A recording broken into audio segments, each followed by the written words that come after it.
Start. संयुक्त राष्ट्र विकास कार्यक्रम या जागतिक पातळीवरील संस्थेद्वारे जागतिक लोकसंख्येच्या अनुषंगाने नुकताच अहवाल प्रसिद्ध झाला आहे. त्यानुसार लोकसंख्येमध्ये जगामध्ये आघाडीवर असलेल्या भारताची लोकसंख्या 2025 या वर्षात 146.39 कोटीच्या घरात पोचली असून येणाऱ्या 40 वर्षात ती 170 कोटीपर्यंत वाढण्याचा अंदाज व्यक्त करण्यात आला आहे. परिच्छेद. जगभरासह भारतातीलही प्रजनन दरात लक्षणीय घसरण झाली असून ती चिंतेची बाब असल्याचे अहवालामध्ये नमूद करण्यात आले आहे. खरे तर वाढती लोकसंख्या ही गंभीर समस्या नसून घटता प्रजनन दर ही प्रमुख समस्या असल्याचेही अहवालात म्हटले आहे.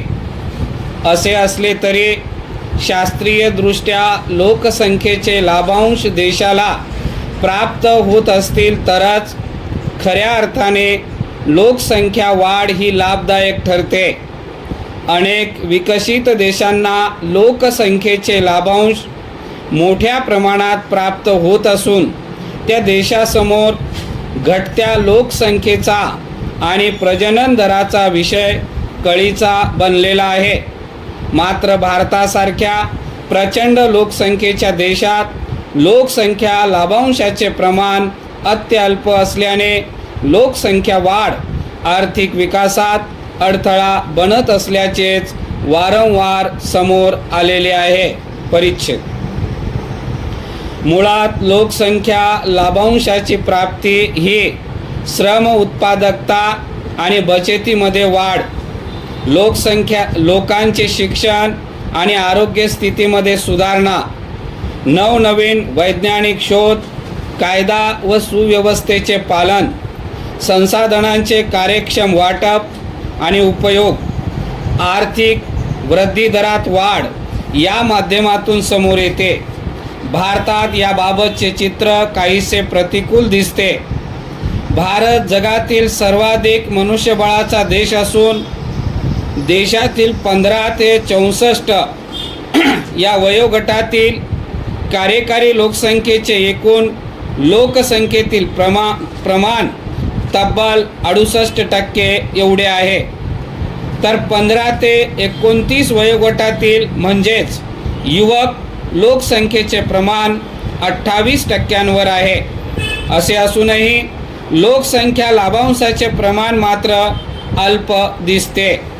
भारतीय रिझर्व्ह बँकेने 2025-26 या आर्थिक वर्षात भारताचा आर्थिक वृद्धी दर 6.5% एवढा तर जागतिक बँकेने तो 6.3% राहील असा अंदाज व्यक्त केला आहे. वृद्धी दरात होणारी घसरण विविध क्षेत्रातील उत्पादनातील घट दर्शवणारी आहे. परिच्छेद. देशाच्या उत्पादनात होणाऱ्या घटीचे मुख्य कारण म्हणजे देशातील श्रमिकांची अल्प उत्पादकता असल्याचे मानले जाते. याबाबत नीती आयोगानेही नुकतेच आपले निरीक्षण नोंदवले असून देशातील श्रम उत्पादकतेतील वाढीचा दर निराशाजनक असल्याचे म्हटले आहे. आंतरराष्ट्रीय श्रम संघटनेद्वारे विविध देशाची आकडेवारी गोळा करून श्रमिकांची उत्पादकता मोजून अहवालाद्वारे ती प्रकाशित केली जाते. त्यावरून त्या देशाच्या आर्थिक विकासाची गती आणि भविष्यातील संभाव्यता समजण्यास मदत होते. ILOच्या 2025च्या आकडेवारीनुसार श्रम उत्पादकतेत जागतिक पातळीवर लक्झेंबर्ग हा देश प्रथम क्रमांकावर असून या देशात दर तास प्रतिश्रमिक स्थूल राष्ट्रीय उत्पन्नामध्ये पडणारी भर ही तब्बल $166.1 एवढी आहे.